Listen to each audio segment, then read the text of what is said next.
Hello children. Today we are going to listen the fifth story of Swami Vivekananda. Its name is God's Grace. Story written by Swami Vimrutanand. Once Surendranath Mitra invited Sri Ramakrishna to his home. Earlier, Surendra was alcoholic, but Sri Ramakrishna's love turned him to be a great devotee. Still, he was egoistic and boastful.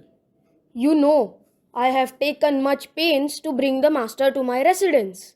Now, many devotees can meet him and obtain his blessings.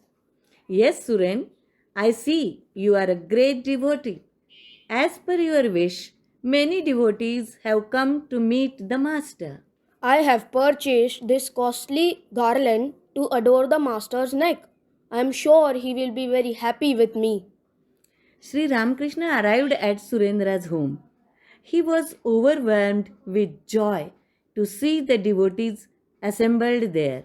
He went into ecstasy and started singing the praises of God and dancing. Devotees too joined him.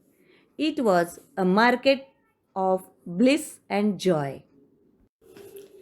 Surendra brought the garland. Come on, my friends, of you join me. Let us adore the Master with this beautiful garland. Saying thus, Surendra approached the master boastfully with the garland. At that time, everybody was surprised. The master took the garland in his hands and threw it aside. Ah, Then he continued his dancing. Ah, what had happened to Master? Why did he not accept the garland? Surendra's pride was wounded. He left the place. He thought that Sri Ramakrishna did not show respect to him. He told his friends, You see, I am really angry. How would this poor man know the value of this costly garland? He simply throws whatever comes to his hand. It is highly unbecoming of him. Surendra was unable to control himself.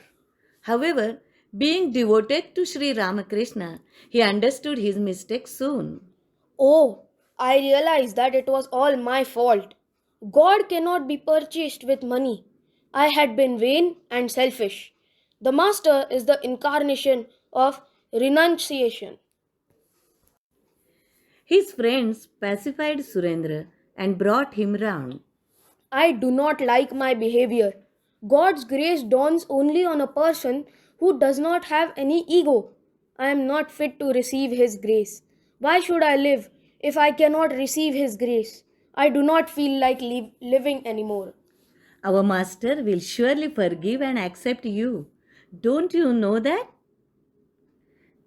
At one side, as Surendra was thus lamenting to his friend, on the other side, all other devotees were singing and dancing with Sri Ramakrishna.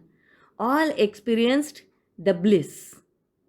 As Surendra repented of his mistake, his ego was completely annihilated.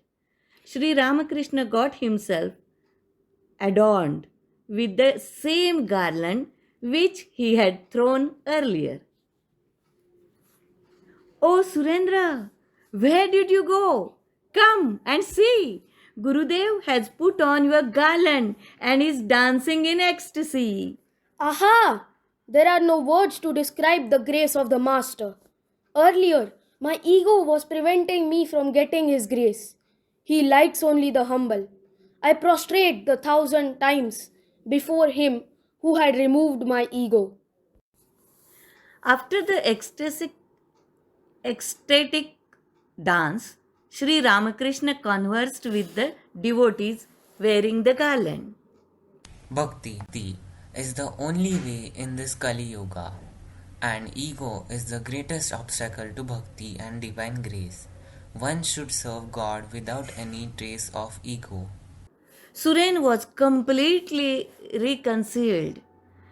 As Sri Ramakrishna was in ecstasy, he was oblivious of the external world and did not know what had happened.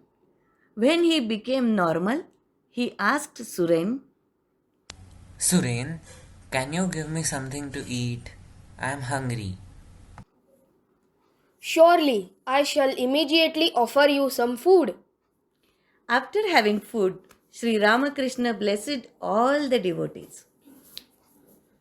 Surendranath Mitra was one of the four privileged people who got the opportunity to provide the needs of the master. He continued his services even after the Mahasamadhi of the master. He was the first person to assist Swami Vivekananda financially in establishing the world famous Sri Ramakrishna Mutt.